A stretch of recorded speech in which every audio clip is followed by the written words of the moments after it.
Thanks to the Atlanta Falcons, the Carolina Panthers sit in sole possession of first place in the NFC South, heading to New Orleans this Sunday. Can they finally handle success? I'll give you my 3 keys to victory right here on Locked On Panthers.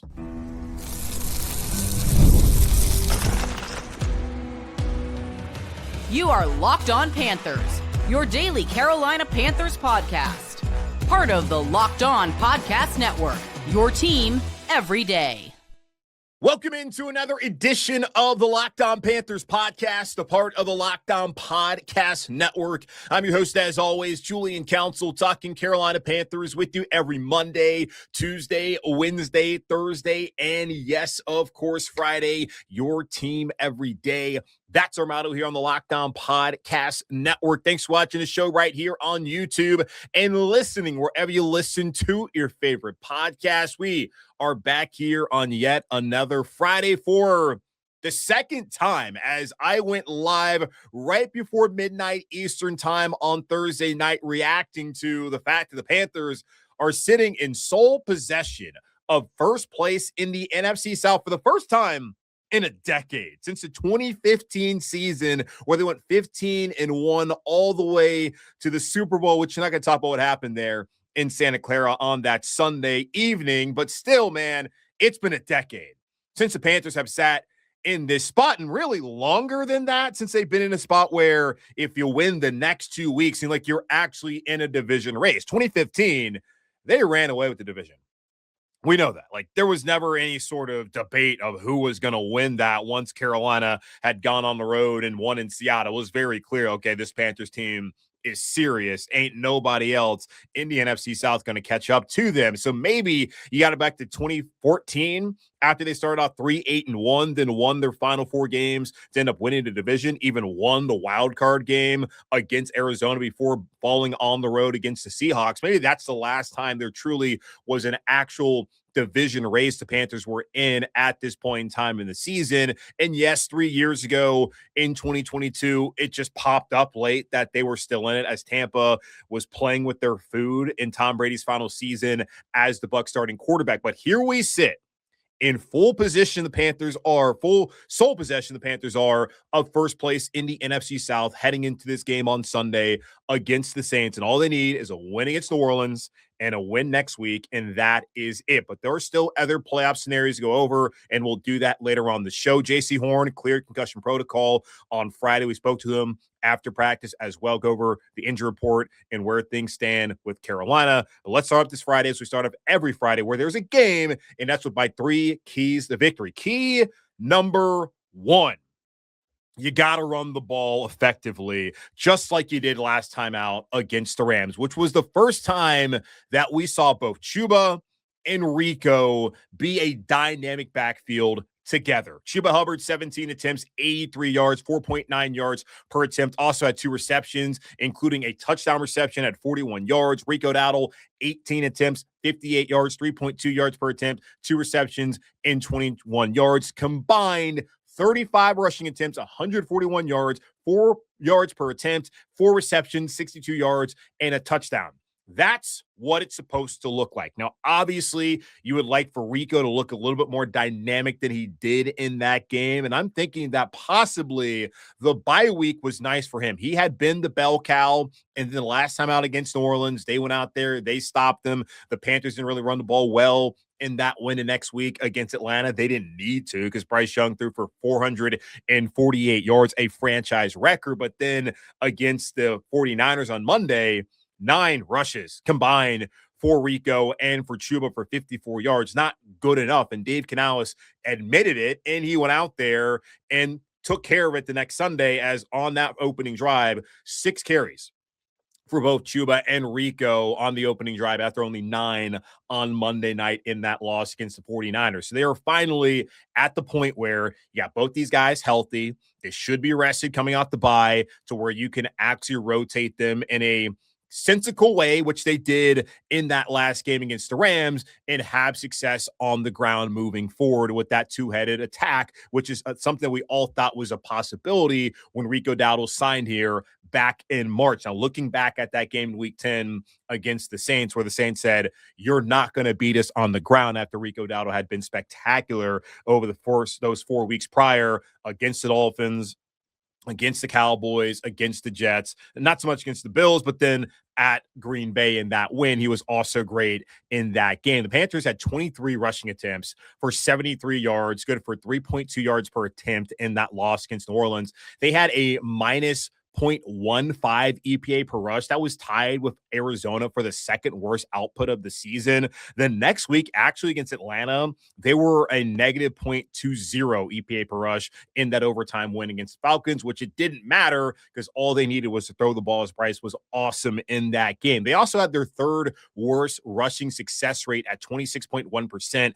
in that loss against the Saints. The other two bad ones were against Arizona and then week 11 down in Atlanta, a loss and, of course, a win. And Dave Canales mentioned when going back and reviewing the film of what happened last time, why New Orleans was effective stopping the run against Carolina, was that the Panthers did not do a good job blocking the second level. That's the linebackers. That's Demario Davis. That's Pete Werner. You got to get a hat on a hat and make sure those guys are not able to plug those holes and make the stops that they made back in week 10 in this game. So they got to find a way, especially to run the ball so that they can be balanced offensively. Dave said they found their identity, that being balanced is what they have to be. And I look at the game so far this season, the only two I truly feel like they've been really balanced were against Dallas in that win, and then last time out against the Rams. You can argue from some other games if you want to, as far as balance of just not being good at all, but as far as like balance and having success overall at the result, I look at the Rams game, I look at the Cowboys game as the two games I really felt like they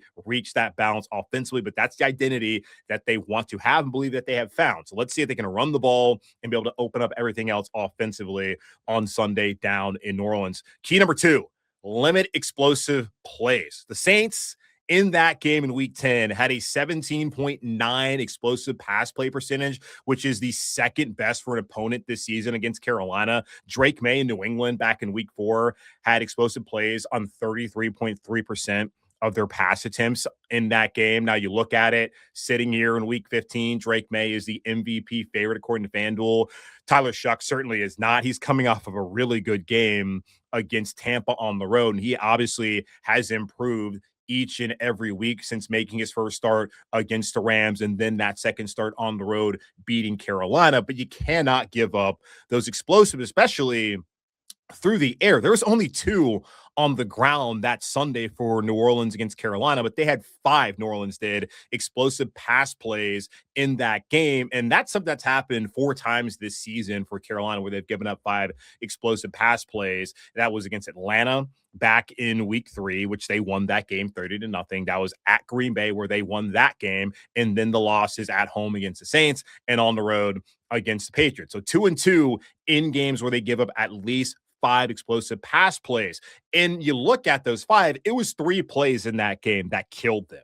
3. That was it. Tyler Shuck, early on in that game in the first quarter, avoids a sack. He finds Juwan Johnson wide open down the left sideline for a 52-yard catch and run. Carolina bows up and holds New Orleans to a field goal, but that's 3 points on the board because of not getting the quarterback on the ground and then having a bust in coverage because of his ability to scramble and his receivers doing the scramble do well and him being wide open, that being Juwan Johnson. Then the second play that killed him was the Chris Olave 62-yard touchdown against Jaycee Horn, where you can question whether it's a push-off or not. Jaycee wasn't making any excuses, that he knew that you're not going to get that call just based off of how things are officiated this year in the NFL. He said he had to be better after the game. So that touchdown, and then later on in the fourth quarter, Jaycee falls down, and Juwan Johnson is wide open yet again for a 30-yard touchdown.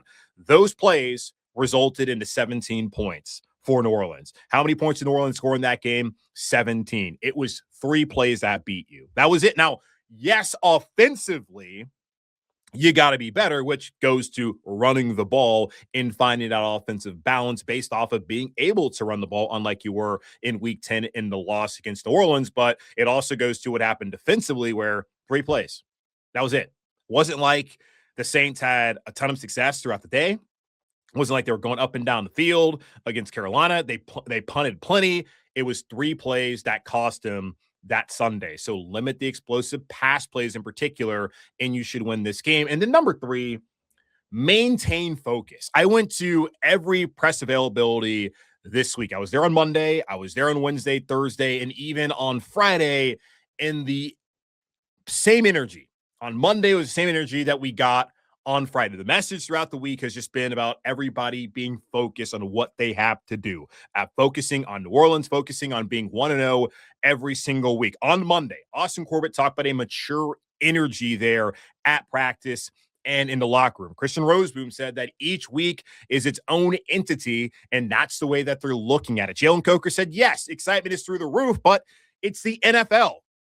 You're going to have to approach every game every week just to go 1-0. Mike Jackson said it doesn't mean nothing, because whether we were in first place or not, Mike Jackson's perspective is that they got to play Tampa twice. They have to play New Orleans. It does not matter. He's not focused on where the Panthers are at. He understands that you got to play the games regardless of where you sit. And the same message was out there from Taylor Moton, from Chuba Hubbard, from Tellero McMillan, and from Trevor Etienne, the guys I talked to this week, that it's just about focusing on the Saints, going 1-0 each and every single week. That's all they care about. So can you maintain the focus? Friday is what Dave Canales dubs as Focus Friday.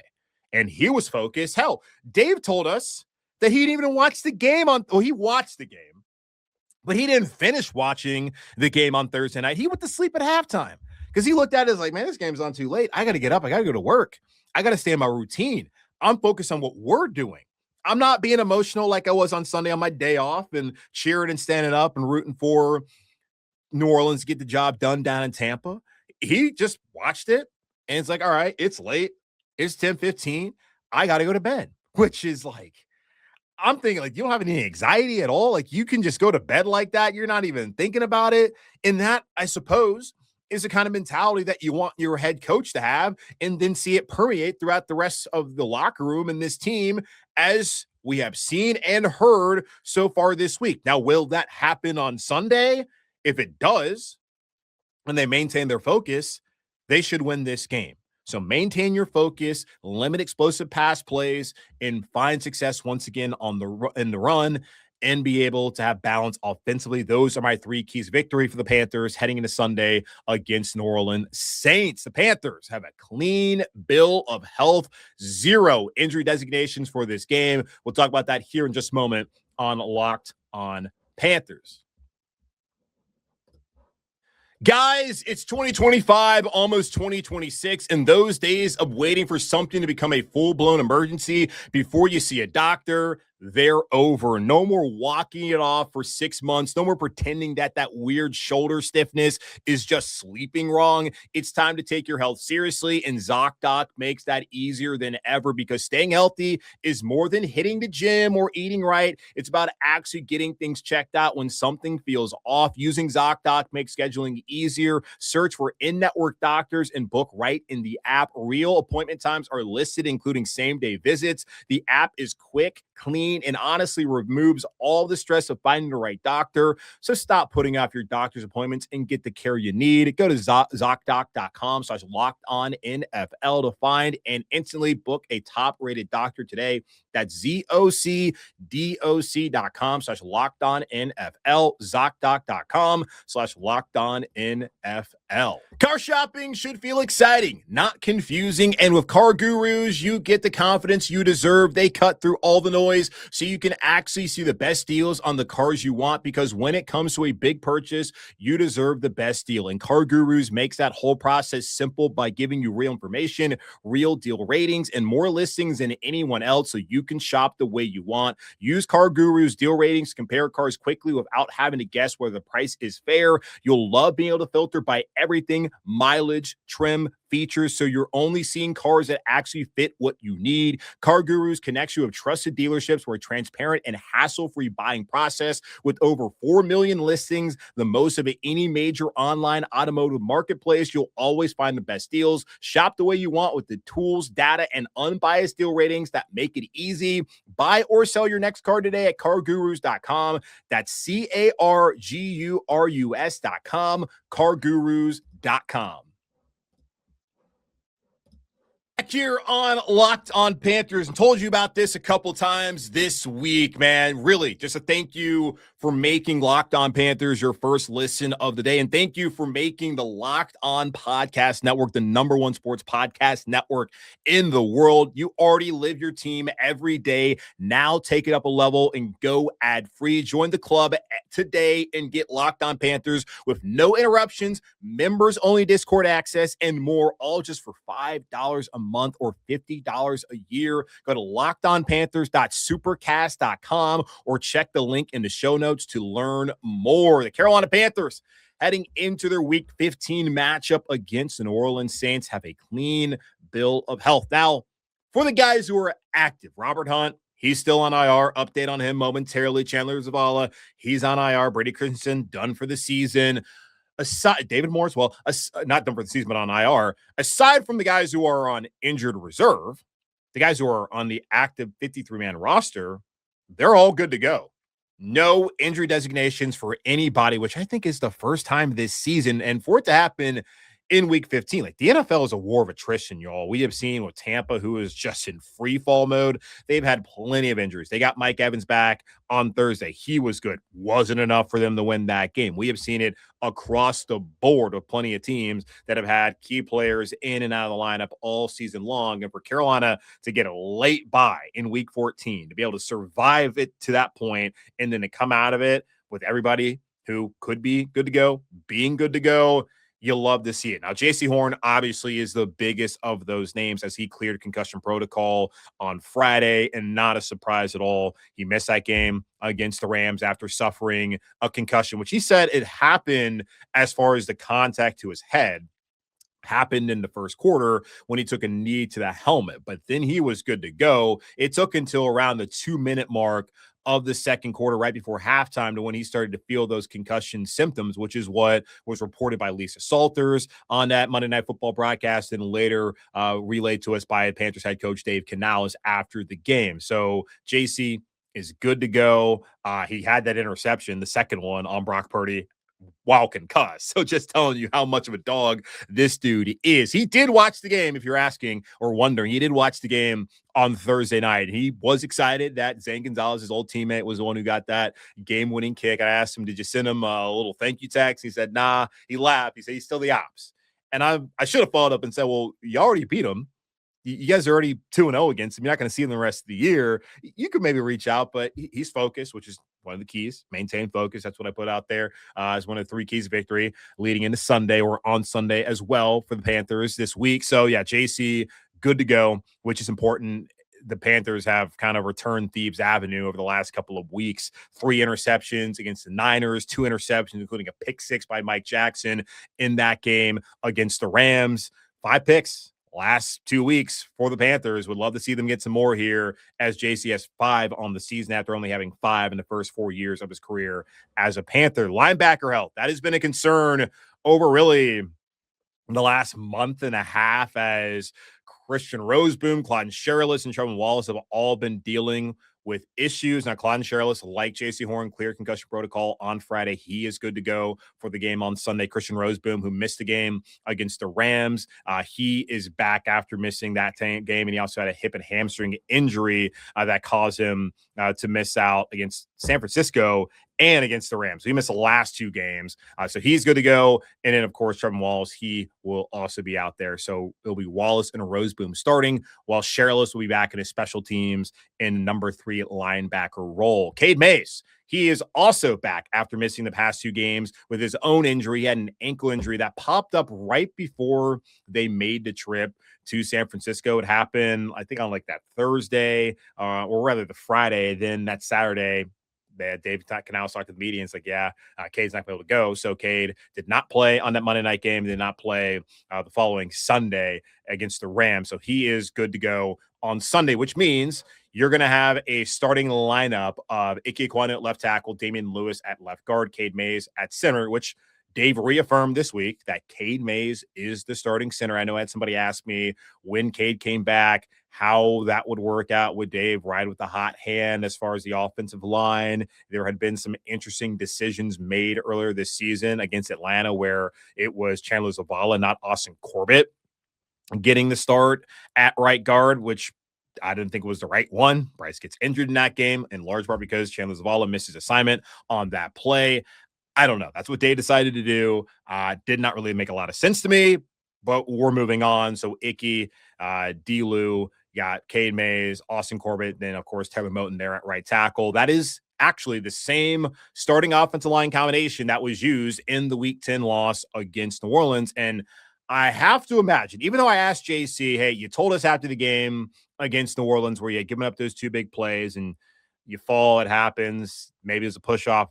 It is what it is at this point in time. He didn't make any excuses, but he said to us after the game that as one of the highest paid players on the team, one of the leaders on the team, he has to be better. And I asked him today if he felt any extra motivation to go out there to make. You can't really make good from what happened because it's in the past. It happened. You can't wash away the result. I asked, is there extra motivation? He said no.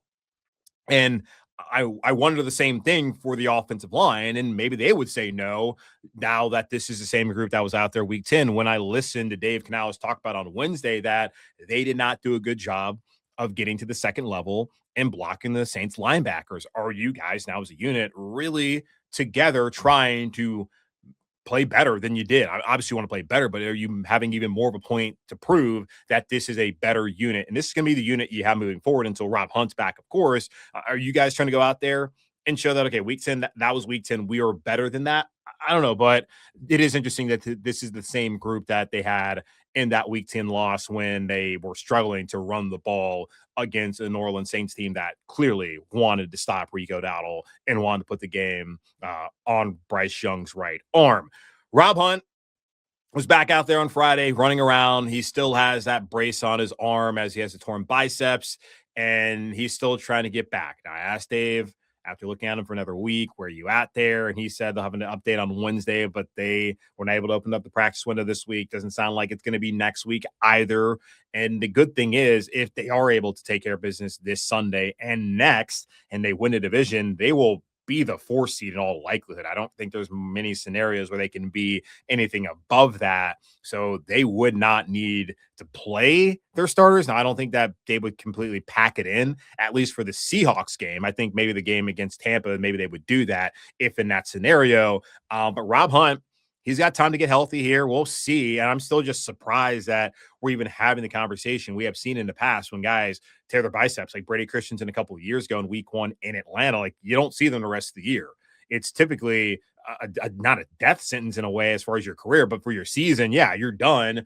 But Rob Hunt could be good to go for the final 2 weeks, maybe. But at the very least, you think he'd be good to go for the playoff game if they are indeed in the playoffs come January. So more evaluation there on next week as far as that goes. He's got to get the strength back in his upper body, and being an offensive lineman like that is a lot of what you do. So we'll wait and see as far as that goes. David Moore, it sounds like the plan is to open up his window next week. He was injured on the first offensive play back in Week 4 on the road against New England. He hurt his elbow, was actually carted off. And I have never seen somebody with an elbow injury get carted off, which just shows you how severe it is. And the fact that we're sitting here 11 weeks later and he's yet to come back also gives you that indication. I saw him in the locker room. He does not have that big brace that he has on usually. And I think in part that like he's not out there practicing. So apparently, it sounds like they're going to open up his window to return, 21-day window next week. And Dave also mentioned just the upper body strength with David is the same thing with Robert Hunt, maybe not to the same extent, but you need to have that playing receiver as someone that's to the block and also somebody who's playing a lot of special teams, got to get off blocks and make tackles. That is important for a player like him. So that's where things sit injury-wise for Carolina heading into this Week 15 matchup down in New Orleans. Playoff scenarios. We've updated them, and hopefully I don't get them wrong this time. We'll talk about that here in just a moment on Locked On Panthers. This episode is brought to you by Prize Picks. The holiday season is one of the best times for sports, bowl games, big basketball matchups, playoff pushes. It's all happening at once. And while we're making choices every day, one of the most fun places to make the right call is Prize Picks. Prize Picks is the easiest way to get in on daily fantasy. Just pick more or less on at least 2 player projections. Lock in your lineup and you're in the game. It's simple, fast, and available in 45 states, including California, Texas, South Carolina, and in the old North State here of North Carolina. Prize Picks has added an extra layer of excitement to the holiday sports schedule. Creating a lineup takes less than a minute, and the app makes the whole process smooth and intuitive. Deposits and withdrawals are quick and easy, which keeps everything flowing. Download the Prize Picks app today and use code LOCKEDONNFL to get $50 in lineups after you play your first $5 lineup. That's code LOCKEDONNFL to get $50 in lineups after you play your first $5 lineup. Prize Picks, it's good to be right.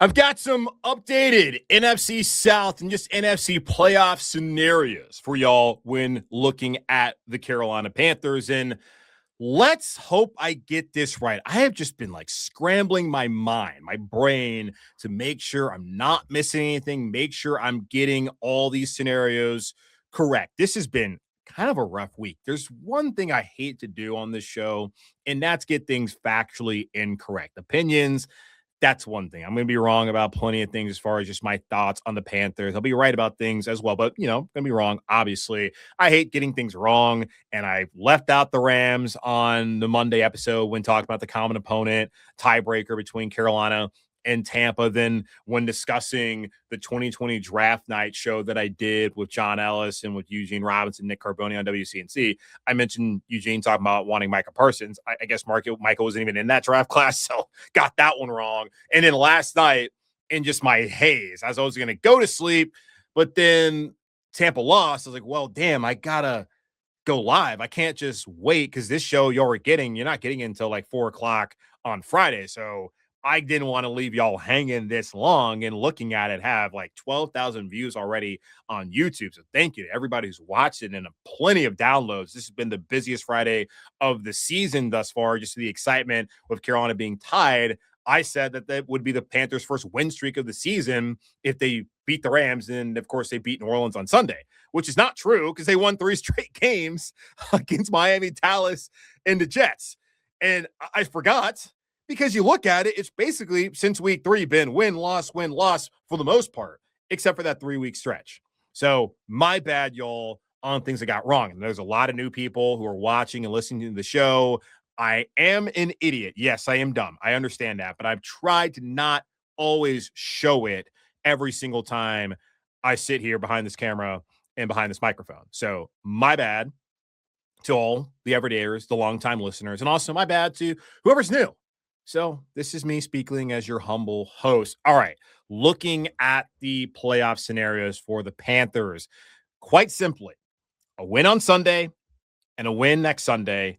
That's it. You wrapped it up. You're going to be the 4th seed in all likelihood, but you absolutely are division champions with a win in New Orleans and then a win next Sunday in what should be a ruckus Bank of America Stadium. You win those 2 games, it's over. Now, if you win on Sunday and lose next week, it's fine, because what you then would need is a win in week 18. So either a win on Sunday plus a win in week 16 or week 18 against Tampa, and the Panthers are in, because they would be in based on the division record tiebreaker. Carolina would be, and if it was tied, if it was tied as far as like them splitting. So if the Panthers lost to Seattle and they split with Tampa and they ended up being 9-8 or whatever it is. Yeah, 9-8.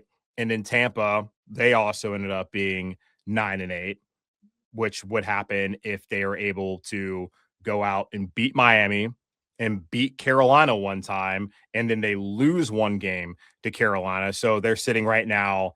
Carolina's sitting, of course, at 7-6. Tampa is sitting at 7-7. So if they can get 2 wins, that would be 1 against Carolina, 1 against Miami, and 1 more loss. And Carolina splits their final 4 games of the season by beating New Orleans and then beating Tampa one time, then losing to Seattle, and then losing to Tampa another time, being 9-8. Carolina would have the division record tiebreaker because they would be 4-2 in the division, with a sweep of Atlanta, a split against New Orleans, and a split against Tampa. While Tampa losing on Thursday against the Falcons, they have split that series. They would have split the series against New Orleans, and they would split the series with Carolina and be 3-3. So all you need is a win against New Orleans on Sunday, and either win next week or in week 18 against Tampa. And even if you're 9-8, you'll be able to win the division because of the division record tiebreaker as far as that goes. The common opponent tiebreaker, though, is still in play if both of these teams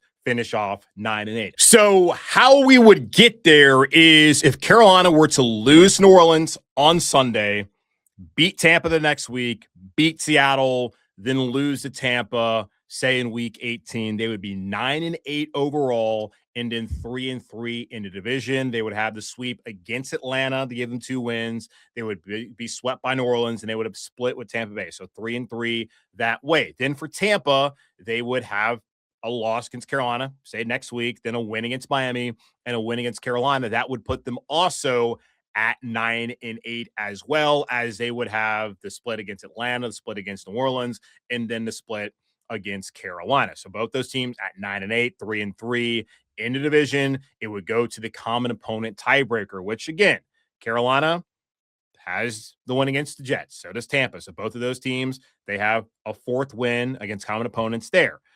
49ers, Carolina lost to them. Tampa won. So Tampa would have a 5th win. Carolina would still have their 4th win. The Patriots, both those teams lost that game. Both the teams lost to the Bills. The Cardinals, Carolina lost to the Cardinals. Tampa won. So Tampa picks up a 6th win against common opponent, while Carolina has only 4. So at that point in time, the Panthers beat the Rams. So that gives them a 5th win, while Tampa lost. So 6 versus 5 at this point in time. And then looking at this, Carolina would then get their 6 against Seattle, which Tampa already has one. So that'd be their 7th. And in Miami, Carolina would get a win against Miami. That would give them 7. And in Tampa, in this scenario, they beat Miami, which would then give them 8. So they would win the common opponent tiebreaker in a scenario where Carolina loses New Orleans, loses to Tampa one of these weeks, and then they beat Seattle, then Tampa. They would have to lose Carolina one of these weeks, beat Carolina the other one, and they beat Miami. They're both 9-8, 3-3 in the division. Tampa would get the common opponent tiebreaker. So that's still in play at this point in time. So the hope, though, of course, is just beat New Orleans. That's the first important thing. It's not just like what the players and the coaches are saying this week. It truly and factually is right now the most important thing for the Panthers to do. Because if you beat New Orleans,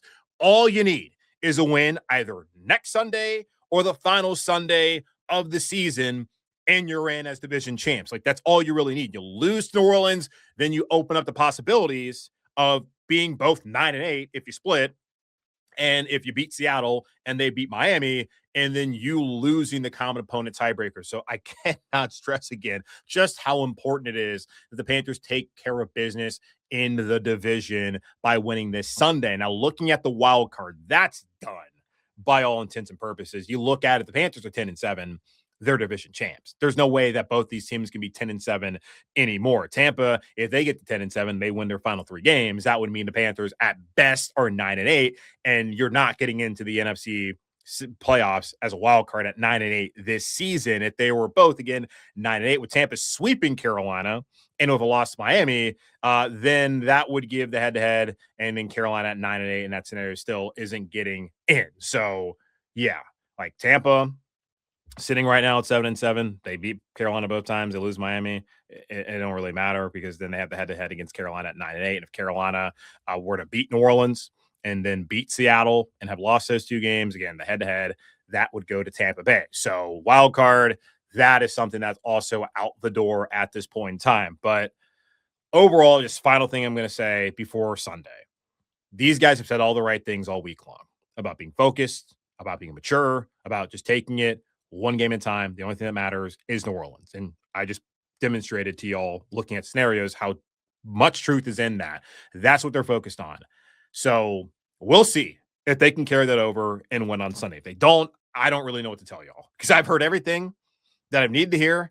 And I suppose I've seen everything I needed to see, not as far as on the field, but as far as just like who's available for me to feel like, okay, yeah, they actually are ready for this opportunity. But you never know until you finally are out there.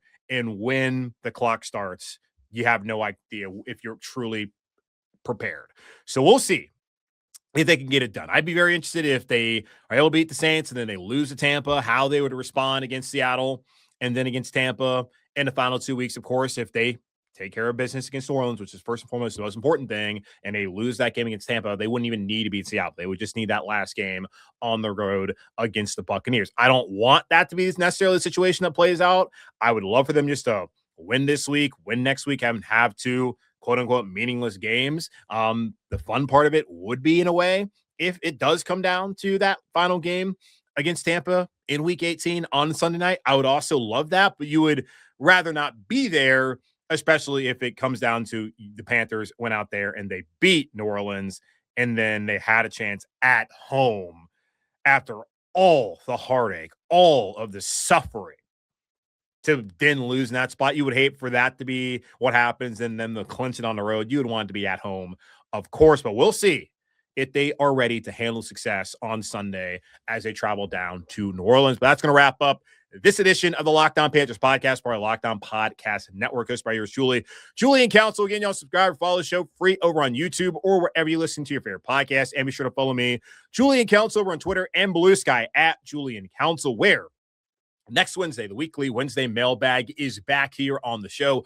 All you got to do is at me or DM me over on Twitter or Blue Sky immediately following the game on Sunday, and then I'll answer the best questions next Wednesday here on the show. In the meantime, be safe, be happy, be whole. As always, keep pounding, and I'll be back with y'all live on Sunday evening reacting to the Panthers-Saints game, and quite possibly we talk about the Panthers being one win away from the NFC South division title.